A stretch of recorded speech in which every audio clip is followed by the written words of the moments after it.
पूरे झारखंड में इंटरनेट बनता, हमारे भी फोन में इंटरनेट नहीं था, तो फिर आखिर व्हाट्सएप के माध्यम से क्वेश्चन पहुंचे कैसे? एक रात पहले जो है उनके व्हाट्सएप में डीजीपी अनुराग गुप्ता पर आप लोग हमेशा काफी उंगली उठाते नजर। जब मामला कोर्ट में पेंडिंग है तो ये कहना ऑन कैमरे कुछ तो फिजी है इसमें। बाबूलाल मरांडी जी ने अपने एक्स हैंडल पर एक फोटो शेयर की थी, तो पुराने नेता हैं कि बाबूलाल जी जो किसी तरह का प्रोपेगेंडा फैला रहे हैं या विपक्ष। नमस्कार, जोहार, मैं पुष्पांजलि और आप जुड़े हैं प्रभात खबर के डिजिटल प्लेटफॉर्म के साथ। आज हम बात करने वाले हैं झारखंड के गंभीर मुद्दे जेएसएससी सीजीएल के बारे में। जी हाँ, ये एग्जाम ऐसा था जो सिर्फ झारखंड ही नहीं बल्कि पूरे नेशनल मीडिया तक फैल गया। दरअसल ये भर्ती शुरू तो 9 साल पहले हुई थी, लेकिन आज तक ये पूरी नहीं हुई। 25 साल, झारखंड के गठन को 25 साल हो चुके हैं, लेकिन आज भी यहाँ सरकारी नौकरियों में धांधली, पेपर लीक के मामले काफी जबरदस्त तरीके से फैले हुए हैं। हाल ही के दिनों में ये परीक्षा काफी ज्यादा सुर्खियों में रही है। ये भर्ती है जेएसएससी सीजीएल की, जो निकाली तो गई थी 9 साल पहले, लेकिन आज तक पूरी नहीं हो पाई। पहले कुछ सालों में इस भर्ती परीक्षा के लिए डेट्स निकाले गए, बट कभी परीक्षा हुई ही नहीं। आखिरकार जनवरी 2024 में ये परीक्षा हुई, लेकिन पहले ही दिन जैसे ही छात्र एग्जाम सेंटर से बाहर निकले, उन्हें पता चला कि पेपर लीक हो चुका है। इसके बाद सरकार ने खूब तैयारी के साथ, जोरों शोरों से और काफी पुख्ता इंतजाम के साथ सितंबर के महीने में दोबारा इस परीक्षा का आयोजन किया, 21 और 22 सितंबर को। सरकार की तैयारी इतनी अच्छी थी कि उन्होंने 2 दिनों तक पूरे राज्य में इंटरनेट सेवाएं परीक्षा के दौरान बंद कर दी, लेकिन इसके बावजूद पेपर लीक का मामला सामने आ रहा है। तो आज इस मामले में हमारे साथ इस मामले के काफी जानकार कुणाल प्रताप सिंह जी हैं, जो एग्जाम फाइटर नामक कोचिंग के डायरेक्टर भी हैं। कुणाल जी इस मामले से काफी अच्छी तरीके से अवगत हैं। ये इस मामले में इस परीक्षा में के खिलाफ, इस पेपर लीक के खिलाफ सरकार से वो लड़ाई लड़ रहे हैं। फिलहाल केस इनका हाई कोर्ट में भी है, तो इनसे ज़्यादा जानकारी किसी और के पास नहीं मिल सकती है। तो कुणाल जी, हमारे साथ साथ कई छात्रों के कई तरह के सवाल हैं। जब हम लोग यहाँ पर खबरें करते हैं, जो लोग कमेंट के माध्यम से हमें पूछते हैं, लोगों के मन में आज भी कई सारे विचार हैं, क्योंकि बहुत कुछ होता है जो सामने नहीं आ पाता है।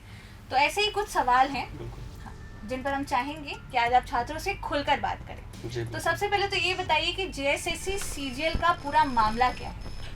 सबसे पहले तो प्रभात खबर के सभी दर्शकों को जोहार। और जेएसएससी सीजीएल का मामला एक बहुत ही गंभीर जो है मामला है। ये गंभीर इस वजह से भी हो जाता है कि जैसा कि आपने कहा कि ये पिछली परीक्षा, मुझे याद है आज भी, जब इसका पहला विज्ञापन आया था तो 28 दिसंबर 2015 को आया था विज्ञापन। उसके बाद ये परीक्षा जो है कंडक्ट हुई अगस्त में। अगस्त के बाद नियमावली का हवाला देके इसको हाईकोर्ट से रद्द कराया गया, इसको रद्द कर दिया। उस समय भी छात्र निराश हुए, फिर कुछ नियमावली का पेच फंसा, फिर वो परीक्षा ये अभी जो हुई दोबारा विज्ञापन निकाला गया उसका, और उस पूरे विज्ञापन को जो है गलत नियमावली की वजह से, आप लोगों ने पता जान रहे होंगे, नियोजन नीति जो सरकार ने जो गलत बनाई थी, जिसे हाई कोर्ट ने पूरी तरह से असंवैधानिक करार दिया। उसके बाद फिर से ये दोबारा परीक्षा रद्द हो गई। फिर उसके बाद जब तीसरी बार विज्ञापन आया, यानी कि 15 के बाद तीसरी बार जब विज्ञापन आया, तो विज्ञापन आने के बाद ये परीक्षा जो है बहुत ही टाइट सिक्योरिटी में लेने का दावा किया गया सरकार की तरफ से, और नो डाउट प्रशासन की तरफ से बहुत ही अच्छा और पुख्ता जो है इंतजाम थे। फ्रिस्किंग काफ़ी अच्छे से की गई थी। उसके बावजूद भी जब हम लोगों ने देखा तो पेपर लीक का मामला सामने आया, और काफ़ी छानबीन के मैं कह रहा हूँ इस बात को, और जब हम लोगों ने तथ्यों को भी रखा हाई कोर्ट में या पुलिस के सामने, काफ़ी छानबीन के, सोच समझ के, ये तब जबकि सरकार ने एक लॉ भी बना रखा है कि अगर किसी भी तरह की कोई अफवाह फैलाता है या गलत जानकारी देता है तो उसे 10 साल का सजा और करोड़ों रुपए का जुर्माना का प्रावधान है। तो हम लोगों ने बहुत सोच समझ के इसे आगे आया। तो ये परीक्षा इस मायने में भी जो है इम्पोर्टेंट हो जाता है कि 10 साल तक इस छात्र, चूंकि ये राज्य की बहुत ही प्रतिष्ठित परीक्षा है, जिसमें सचिवालय में लोग सेक्शन ऑफिसर बनते हैं, एएसओ असिस्टेंट सेक्शन ऑफिसर बनते हैं। बहुत सारे बच्चों के ख्वाब भी थे कि भाई ऑफिसर बनेंगे, अपने राज्य की सेवा करेंगे, काफ़ी अच्छी जॉब मानी जाती है, अपने झारखंड में ही रहना है। तो लगातार वो 10 वर्ष से तैयारी तो कर रहे हैं, वो तैयारी कर रहे हैं, पढ़ भी रहे हैं, सेट भी लगा रहे हैं, अपना समय व्यतीत कर रहे हैं लाइब्रेरीज में। उसके बावजूद भी कहीं ना कहीं ये परीक्षाएं जो है अनियमितताओं का शिकार होकर कहीं ना कहीं रद्द हो जाती है। और अभी फिलहाल जो ये मामला है ये हाई कोर्ट में है। बच्चों की उम्मीदें हैं, कुछ बच्चे सपोर्ट में, बहुत सारे बच्चे अपोज में। तो ये परीक्षा अगर देखा जाए तो एक बहुत बड़ा कंटेंशन बन गया है छात्रों के बीच में, और ये बहुत ही इंपॉर्टेंट मुद्दा है, गंभीर मुद्दा है, भ्रष्टाचार का मुद्दा है। अभी हाई कोर्ट में मामला पेंडिंग है और हमें पूरा उम्मीद है कि जिस तरह से तथ्यों को हमने रखा है, सीआईडी की जांच चल रही है, प्रोसीडिंग जो है चल रही है, तो मुझे उम्मीद है कि हाई कोर्ट से न्याय मिलेगा। कुणाल जी, देखिए, जो सबसे कॉमन सवाल जो सबके मन में है कि जब 21 और 22 सितंबर को पूरे झारखंड में इंटरनेट बनता, हमारे भी फोन में इंटरनेट नहीं था, तो फिर आखिर व्हाट्सएप के माध्यम से क्वेश्चन पहुंचे कैसे? बिल्कुल, आपका बहुत अच्छा सवाल है। मैं इसका बहुत तार्किक रूप से जवाब देना चाहूँगा। जैसे कि आप सभी को पता है कि सरकार का सर्कुलेशन निकला था इंटरनेट को बंद करने का। इंटरनेट को बंद करने की जो अवधि थी, एग्जाम के दिन तो 7 से 7, साढ़े 7 के आसपास का था, सुबह से लेकर शाम तक, जब तक परीक्षा चल रही हो। अगले दिन भी जो है एक रात पहले ही, मुझे लगता है 2 से 3 बजे के आसपास ही बंद कर दिया गया था। ठीक है, तो एक रात पहले तो परीक्षा नेट तो चल रहा था। ठीक है, और हम लोगों ने जो तथ्य दिए हैं कुछ लड़कों का, मैं नाम नहीं लेना चाहूंगा उनके कैमरे के सामने, ये अच्छा भी नहीं होगा। एक रात पहले जो है उनके व्हाट्सएप में चैट का आंसर जो है एक रात पहले जो है व्हाट्सएप के सर्वर में था, यानी कि एक रात पहले नेट चल रहा था, वो बंद तो नहीं था। ठीक है, उसके अलावा एक और हमारे पास तथ्य है, मजबूत तथ्य है कि राज्य सरकार के एक ऑफिसर के पास उनके आंसर्स थे। उन्होंने, किसी ने बताया उन्हें, और उन्होंने शक के आधार पर उन्हें लगा कि ये शायद परीक्षा में आ सकता है, ये गेस है कि नहीं, देखा जाए इसको। उन्होंने जो है चेक करके आंसर लिख के और एक राज्य सरकार के ही पुलिस पदाधिकारी के पास भेज दिया। ठीक है, इसका भी प्रमाण के तौर पे मौजूद है। तो एक रात पहले तो नेट चालू था, तो नेट बंद के दौरान तो नहीं जा सकता था। एक रात पहले तो नेट चालू था, तो जो भी मामले हैं एक रात पहले के हैं और सुबह 4:30 बजे के आसपास के हैं, यानी कि उस समय नेट चालू था। मैं आपको कैमरे के माध्यम से अपने दर्शकों को आपके दर्शकों को बताना चाहता हूँ, ये थोड़ा सा कंफ्यूजन है लोगों के बीच में। जब नेट चल रहा था तो फिर नेट बंद था तो कैसे हो गया, जबकि ये सारे मामले एक रात पहले के हैं और सुबह 4 बजे के हैं, उस समय नेट चल रहा था। और एक चीज और जानकारी के लिए बता दूं कि नेट तो बंद था सारा, बट पहले दिन जो है ब्रॉडबैंड और जो ये सारा जो है ये सारा चल रहा था। मैं आपकी जानकारी के लिए बता दूं। ठीक है, तो ये एक रात पहले का मसला है, न कि और 4 बजे के एग्जाम के सारा पहले का है, एग्जाम के दौरान का कुछ नहीं है। ठीक है, तो ये क्लियर है, चीजें क्लियर है कि समय के पहले का है, मतलब उस समय नेट चल रहा था। कुणाल जी, आप अक्सर ये दावा करते हैं कि आपके पास पेपर लीक को लेकर काफी पुख्ता सबूत है। आप ऐसा दावा करते हैं कि क्लियर कट है कि पेपर लीक है और आप बिल्कुल प्रूफ के साथ घूमते हैं। तो फिर आप आज 6 महीने बीत चुके हैं पेपर लीक हुए आपके हिसाब से, तो अब तक इस पर कोई कार्रवाई पूरी क्यों नहीं हो पा रही? बिल्कुल, आपका बहुत अच्छा सवाल है मैडम। इसका भी मैं तार्किक रूप से जवाब देना चाहूँगा कि सबसे पहले कि आपके पास पुख्ता सबूत है, आपने कहा। मैंने कहा कि इस पर एक लॉ बना हुआ है कि अगर इसके अगेंस्ट में किसी भी तरह का गलत पाया जाता है, तो जिसने ये अफवाह फैलाई है या जिसने इस तरह का क्राइम किया है, इसको क्राइम कहीं बोलेंगे हम श्रेणी में, तो उसे 10 साल का सजा और करोड़ों रुपए का जुर्माना है। तो कोई इतना बड़ा बेवकूफ़ तो नहीं है, कितना बड़ा कोई रिस्क लेगा। हम लोग 2 दिन बाद आए, यानी कि परीक्षा हुई उसके 2 दिन के बाद। पहले हम लोगों ने अपने तरीके से सारी चीज़ों को परखा, जांचा, उसके टेक्निकल एस्पेक्ट्स को भी देखा हम लोगों ने कि क्या ये चीज़ें सही हैं या किस तरीके से जो है ये गलत साबित किया जा सकता है। जब हम लोग 100% श्योर हो गए, उसके बाद ही हम मीडिया के सामने आए। उसके बाद ही जो है हम मीडिया के सामने इन सारे तथ्यों को लेके, और जो बात रही साबित करने की, हम लोगों ने एफआईआर किया, बिल्कुल कानूनी रूप से चले। हम लोग सबसे पहले हम लोग जेसीसी के पास गए, जेसीसी ने तर्कों को हमारे नहीं माना। ठीक है, तो हम लोग एफआईआर किए सितंबर के लास्ट वीक में। ठीक है, एफआईआर की, ऑनलाइन एफआईआर के जो सिस्टम है झारखंड सरकार का, ऑनलाइन हम लोग एफआईआर किए। हम लोग उससे पहले थाने में भी गए थे, पर हमारा एफआईआर एक्सेप्ट नहीं किया जा रहा था, मैं आपको ऑन कैमरे बोलूं। उसके बाद जब हमारा मामला हाई कोर्ट में गया, तो 17 दिसंबर को जो हमारी पहली सुनवाई हुई और कोर्ट ने उसी दिन स्टे लगाया, उस दिन कोर्ट के आदेश पे हमारा जो है एफआईआर रजिस्टर किया गया, वो भी हाई कोर्ट के आदेश पे। तो 17 दिसंबर को ये मामला शुरू हुआ, 17 दिसंबर को एफआईआर हुआ, उसके बाद जांच शुरू हुई। तो दिसंबर खत्म, जनवरी, फरवरी, मार्च, अप्रैल, 4 महीना। ठीक है, स्टे लगा दिया। उसके बाद सीआईडी को ये जांच हैंडओवर कर दिया गया, राज्य सरकार के द्वारा भी पहले एक नोटिफिकेशन निकला हुआ था। उसके बाद अभी जांच चल रही है और अभी तक पुलिस ने, जैसा कि आपको पता होगा कि बीएनएस का रूल 12.2, उसके रूल के अकॉर्डिंग जो है 90 दिनों के अंदर जब गिरफ्तारी होती है, तो 90 दिनों के अंदर आप चार्जशीट देना है आपको, जो 10 साल से ऊपर की है, या 10 साल या 10 साल से ऊपर का अगर सजा का प्रावधान है उस क्राइम में, तो आपको 90 दिनों के अंदर देना है। तो पुलिस के पास तो अभी समय है। लास्ट हम लोग का हियरिंग हुआ था, आई थिंक जनवरी में हुआ था, उसके बाद तो 3 महीने का समय। तो पुलिस ने अभी तक चार्जशीट नहीं दिया, और जब तक चार्जशीट पुलिस नहीं देगी, पुलिस ने क्या तथ्यों में पाया, जैसा कि आप लोग देख रहे होंगे कि नेपाल में गिरफ्तारियां हुई, आईआरबी के कुछ जवान गिरफ्तार हुए, पैसे का ट्रांजैक्शन मिला, तो ये तो अभी पुलिस छानबीन कर ही रही है। तो अब जब चार्जशीट जमा करेगी, उसके बाद हम पूरी तरफ से रेडी हैं, उसके बाद बहस होगा कोर्ट में, फिर हम लोग जीतेंगे। हम लोग को पूरा विश्वास है हम लोग जीतेंगे। तो ये देर नहीं हुआ है, ये जो भी देरी नहीं कर सकती है, ये एक तरह का ये प्रक्रिया है जो चल रहा है, ज़्यादा देर नहीं हुआ मेरे हिसाब से। और कोर्ट की प्रक्रिया में थोड़ा सा विलंब तो होता है, और चूंकि मामला इतना पेचीदा है, और इस पे पूरे राज्य की निगाहें टिकी हुई हैं। राज्य सरकार भी कहीं ना कहीं अपने आप को सही साबित करना चाहती है। इस पेपर लीक में कई तरह के विवाद हुए, हम लोगों पे कई तरह के आरोप लगे, उसके बावजूद भी हम लोग खड़े हैं। हाई कोर्ट में मामला है, तो देरी नहीं हुई कह सकती है, प्रक्रिया चल रही है। और मुझे नहीं लगता कि अब बहुत ज़्यादा तो 1 से 2 हियरिंग और होना चाहिए, बस 1-2 हियरिंग में ये मामले का निपटान हो जाना चाहिए, क्योंकि मामला एकदम लूसिड क्लियर है। बस यही है। आपने कुछ शिक्षकों के साथ मिलकर महाआंदोलन किया, वो लोग हजारीबाग से पैदल चलकर रांची आए, कई दिनों तक उन्होंने यहाँ पर आंदोलन किया। इसके बाद भी अब तक उनके हाथ में निराशा ही आई है, तो इसके बारे में आप क्या कहना चाहेंगे? नहीं, निराशा नहीं आई मैडम। सबसे पहले तो मैं आपको क्लियर करना चाहूँ कि जो हजारीबाग का जो आंदोलन था, ये छात्रों के द्वारा स्वतः स्फूर्तित आंदोलन था, यानी कि छात्रों ने ही निर्णय लिया था। क्योंकि इलेक्शन के पहले का था ये मामला, तो छात्रों ने ही निर्णय लिया था, हजारीबाग के छात्रों ने, कि हम पैदल मार्च करते हुए शांति प्रिय तरीके से हम लोग जेएसएससी के ऑफिस जाएंगे, हम लोग अपनी बातों को रखेंगे। और मुझे बहुत अच्छे से याद है, उस दिन हम लोग को भी बुलाया गया था जेएसएससी के द्वारा सबूत को देने के लिए कि आप लोग भी जो है सबूत दीजिए। तो एक तरह का ये सांकेतिक प्रदर्शन था छात्रों के द्वारा, ना कि हमारे द्वारा। हम लोग का सपोर्ट तो हर जगह है, हम लोग आगे लीड भी कर रहे हैं अपने तरीके से, जहां मदद हो सकता है। आज इस मुद्दे पे प्रखर रूप से खड़े भी हैं, और अपने मुद्दे पे आज भी स्टैंड है कि पेपर लीक हुआ है, आज भी अपने मुद्दे पे स्टैंड है कि पेपर लीक हुआ है।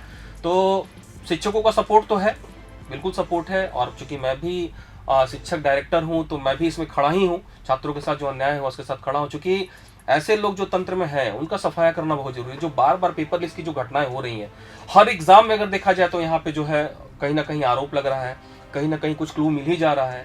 ठीक है, अब ये है बढ़ने वाली हिम्मत की कौन बढ़ता है आगे, या कितना कोर्ट में, या प्रक्रियाएं, बहुत सारी चीजें हैं। तो ये हमारा आंदोलन नहीं कह सकते हैं, ये छात्रों के द्वारा हजारीबाग से जो किया गया था, और काफी रूप से सफल रहा था। आप मीडिया बंधुओं का भी काफी अच्छा कवरेज मिला था उस पर, और एक नेशनल न्यूज भी बना था, और काफी अच्छा रहा। तो सबका सपोर्ट था, और ये छात्रों के द्वारा ही लिया गया निर्णय था, ना कि स्टूडेंट मतलब शिक्षक के द्वारा। हमारा बस मोरल सपोर्ट उनको था उस आंदोलन को लेकर। तो क्या आपको न्यायपालिका पर पूरा भरोसा है? अगर हाईकोर्ट सीआईडी जांच के तर्क पर सरकार के हित में फैसला देती है, तो क्या इसके बाद आप लोग सुप्रीम कोर्ट का भी दरवाजा खटखटाएंगे? सबसे पहले तो मैडम मैं स्पष्ट रूप से कहना चाहूँ कि मुझे पूरा विश्वास है कि सीआईडी गलत रिपोर्ट नहीं पेश करेगी, क्योंकि कुछ चीज़ों को जो है आप गलत नहीं साबित कर सकते। खासकर जो डिजिटल एविडेंस होते हैं, इसमें तो कोई छेड़छाड़ कतई नहीं कर सकता, कोई नहीं कर सकता इसमें। और हमारे आपने देखा होगा कि जो रिपोर्ट भी सीआईडी ने दिया है, शायद आप लोग को नहीं पता होगा, क्योंकि हम लोग केस के पिटिशनर हैं, हमारे जो साथ में है प्रकाश सर, तो जवाब तो हम लोग को मिलता ही है सरकार की तरफ से। उसमें स्पष्ट तौर पे क्लियर कर दिया गया है कि हमारे किसी भी मोबाइल में किसी प्रकार का छेड़खानी नहीं है, किसी मोबाइल में। तो सबसे पहले तो यही हमारी जीत है कि हमने जो दावा किया, लोग लगातार बोलते रहे, मीडिया में आया, एक मीडिया ट्रायल चला सरकार की तरफ से भी कि नहीं ये लोग गलत है, किसी के द्वारा प्रोजेक्टेड है वगैरह वगैरह। तो सबसे पहले तो एफएसएल ने ये साबित कर दिया कि हमारा मोबाइल सारा इंटैक्ट था, यानी हमारे मोबाइल में किसी प्रकार की कोई गलती नहीं थी। अब जो व्हाट्सएप एविडेंस की बात करते हैं, व्हाट्सएप एविडेंस में ये क्लियर है, टाइमिंग 1 रात पहले का है। ठीक है, उसे जवाब को तोड़ मरोड़ के पेश किया गया, अच्छी बात है, बट मामला कोर्ट में है। मुझे पूरा उम्मीद है, मैं श्योर हूं कि इसमें न्याय मिलेगा। तो ऐसा नहीं है कि मुझे नहीं लगता, बट इन केस मैं 0.1% में अगर निगेटिव लेके चलता हूं कि इन केस अगर ऐसा होता है, तो definitely we will go to supreme court. जैसा कि हमने 70वीं बीपीएससी मामले में देखा, लाखों छात्र प्रोटेस्ट के लिए उतरे।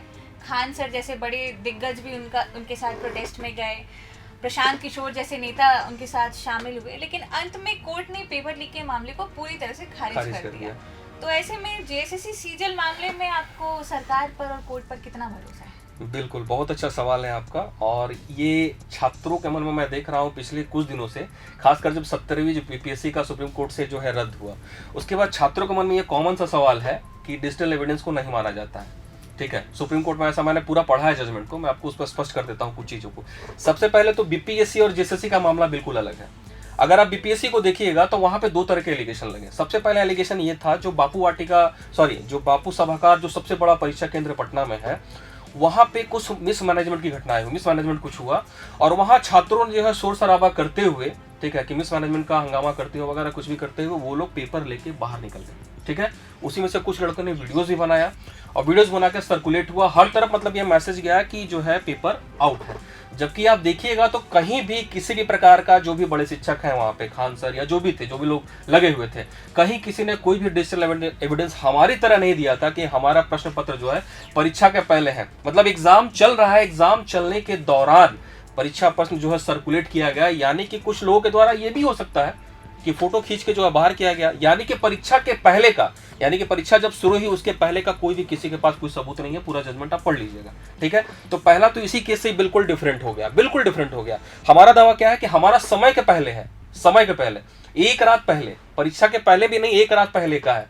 तो ये मामला बिल्कुल डिफरेंट है। वहां पे किसी भी तरह का कोई लोग प्रोडक्ट नहीं प्रोड्यूस नहीं कर पाए, ना तो कोई मोबाइल या फिर किसी भी तरह का सॉलिड एविडेंस, सिर्फ एक हाइपोथेटिकल बात की गई।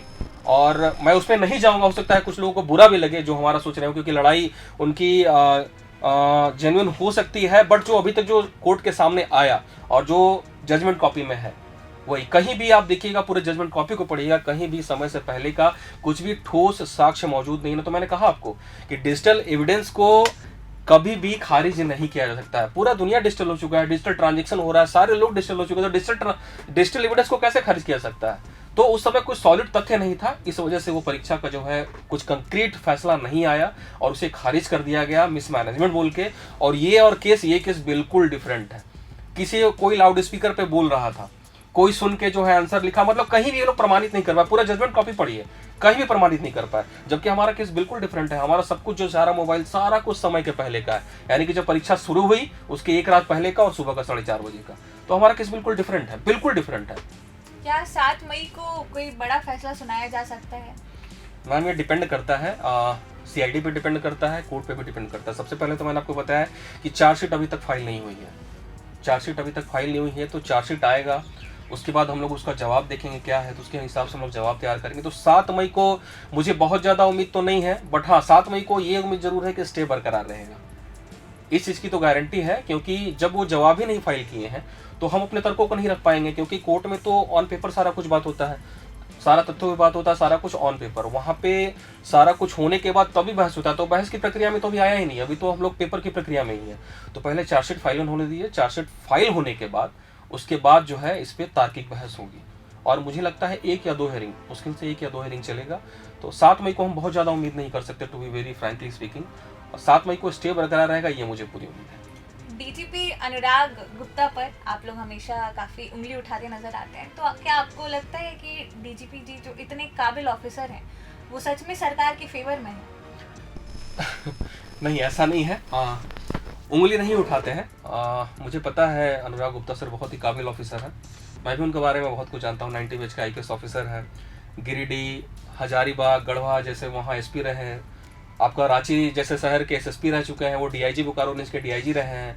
अभी हाल में जो प्रतिबिंब ऐप वो बनवाया है, जिसकी वजह से भारत सरकार से उनको पुरस्कार भी मिला है गृह मंत्रालय की तरफ से। तो बहुत काबिल ऑफिसर है, बहुत ही काबिल ऑफिसर। लेकिन हाँ, एक बात मुझे भी बुरा जरूर लगा कि जब मामला कोर्ट में पेंडिंग है, तो ये कहना ऑन कैमरे कि ये लोग एक गैंग है, गैंग के तहत काम कर रहे हैं। तो जब, जैसा कि सरकार हम लोगों पे आरोप लगाती है कि ये लोग सरकार की छवि को धूमिल कर रहे हैं, तो जब मामला कोर्ट में है, हमारे तथ्य सही हैं, तो सर का भी बोलना तो जायज़ नहीं है ना कि हम लोग गैंग, ये तो हमारी छवि भी धूमिल हो रही है ना, हमारे संस्थान का भी नाम खराब हो रहा है। नाम तो एग्जाम फाइटर करके आ गया है। जबकि ये लड़ाई सर को भी मेरे हिसाब से अब तक, यानी कि आज जब आप इंटरव्यू जो पॉडकास्ट कर रही हैं आज 6 मई को, सर को भी ये पता चल चुका होगा कि कुछ तो फिजी है इसमें। सर को भी पता चल जाएगा, मुझे पूरा विश्वास है कि सर को भी पता चल चुका होगा। तो बुरा तो लगा जरूर। तो मैंने तो ऐसा कहीं स्टेटमेंट नहीं दिया जहाँ तक मुझे याद है। हाँ, अनुराग गुप्ता से कुछ नाराज़गी थी सर से, तो मैंने वो कहा। और इसके अलावा वो एक बहुत ही काबिल ऑफिसर है, इसमें कोई शक नहीं है, बहुत ही काबिल ऑफिसर है। और मुझे सर से उम्मीद भी है कि सर जो है झारखंड के जो बच्चे जो एक फेयर इंक्वायरी की डिमांड कर रहे हैं, सर उन सारी चीज़ों को देखते हुए उनके अंदर काबिलियत है, तो हम लोग भी उम्मीद कर रहे हैं कि सर एक फेयर इंक्वायरी करते हुए जो लोग इस नेक्सस के पीछे हैं उस नेक्सस को जो है बस्ट करें। और जो ये चला आ रहा है एक सिस्टम जो JSSC JPSC के जड़ों को खोखला कर रहा है, ऐसे लोगों को गिरफ्तार करके उनको सलाखों के पीछे एक fair inquiry Anurag Gupta sir करें। हमारा रिक्वेस्ट है आपके प्रभात खबर के माध्यम से भी। और वैसे कोई नाराज़गी उनसे नहीं है, ठीक है। सरकार के हैं तो सरकार के तरफ से ही काम करेंगे, ऑब्वियस सी बात है, और सरकार के डायरेक्शन में ही काम करेंगे। बट वो DGP हैं, तो उस समय हो सकता है उनके मन में ये भी चल रहा हो कि ये लोग जो बोले हों ये तथ्य पूरी तरह से गलत है, क्योंकि उससे मामला FSL में भी नहीं गया था। तो हो सकता है उस समय उनके दिमाग में जो है ये चल रहा हो कि एक जो है प्रोपेगेंडा फैला रहे हो या एक पूरी तरह से फैब्रिकेटेड हो। लेकिन अब चूंकि सामने आ गया है मामला, तो मुझे लगता है कि अब न्याय होगा, सर न्याय करेंगे हम लोग के साथ। बाबूलाल मरांडी जी ने अपने एक्स हैंडल पर एक फोटो शेयर की थी, तो उस पर लोगों ने उन पर ये आरोप लगाया है कि वो जो फोटो था उस पर डेट जनवरी का मेंशन था, जबकि ये परीक्षा सितंबर में हुई है। तो क्या आपको लगता है कि विपक्ष जो है वो इस मामले में छात्रों को बरगला रही है? नहीं, मैं बिल्कुल नहीं कहूँगा, बिल्कुल तार्किक रूप से कहूँगा, बिल्कुल नहीं। हमारे लोकतांत्रिक व्यवस्था में ये प्रावधान है कि अगर आपकी बातों को कोई नहीं सुनता है, पक्ष नहीं सुनता, तो आप विपक्ष के पास ही जाते हैं। तो बाबूलाल मरांडी या बीजेपी जो भी है कहीं ना कहीं तो सपोर्ट कर ही नहीं। और ये मामला अगर ट्विटर एक्स पे बाबूलाल जी इतने पुराने नेता हैं, बड़े नेता हैं, तो उन्होंने भी ट्विटर पे अगर शेयर किया है तो कुछ सोच समझ के ही किया होगा तथ्यों को। और इसमें जो है, जो मैंने देखा उसमें जो हम लोग की भी जानकारी आई, उसमें ये बताया जा रहा है कि परीक्षा के बाद का वो एग्रीमेंट है। तो जो हम लोग का जानकारी पता चला, हम लोग भी कुछ अपने तरीके से पता किए, और उसमें कितनी सच्चाई है मुझे नहीं पता, बट कहीं ना कहीं इसमें सच्चाई है। जो तिवारी जी जिस लड़के का नाम आ रहा है, उसने सीजीएल का नाम पे पैसे उठाए, ठीक है, एग्जाम से पहले। वो पास नहीं किया होगा, पास नहीं किया तो ऑब्वियस सी बात वो पैसे मांग रहा होगा। जब वो पैसे मांग रहा था तो पैसे देने के लिए उसने एग्रीमेंट कराया। जो 20 लाख का जो उसमें जमीन का चर्चा है, उसमें एग्रीमेंट कराया वो। तो मुझे नहीं लगता है कि ये कहीं से भी फैब्रिकेटेड है। बाकी ये जांच का विषय है। जो उसमें नोटरी जो किए हैं, जो उसमें नोटरी किए हैं, उनसे भी पूछताछ करें, सारे मामले का खुलासा होगा। लेकिन मुझे नहीं लगता कि कहीं से ये फैब्रिकेटेड है। ये जांच का विषय जरूर है। तो इसमें ये कैसे कह सकते हैं कि बाबूलाल जी जो किसी तरह का प्रोपेगेंडा फैला रहे हैं या विपक्ष, अभी तक तो मदद ही मिला है हम लोगों को। और पक्ष से भी हम लोग उम्मीद किए थे, पर पक्ष के लोग कोई मदद नहीं किए। दूसरे लोगों को बुला के जो है मुख्यमंत्री आवास में बात किया गया, ठीक है, इलेक्शन के पहले, बट हम लोगों से जो है बात नहीं किया गया। हम लोग प्रयास भी किए मिलने का, तथ्यों को रखने का। बार बार बोला गया कि नहीं, आपका तथ्य गलत है, आप एक पार्टी द्वारा प्रायोजित है।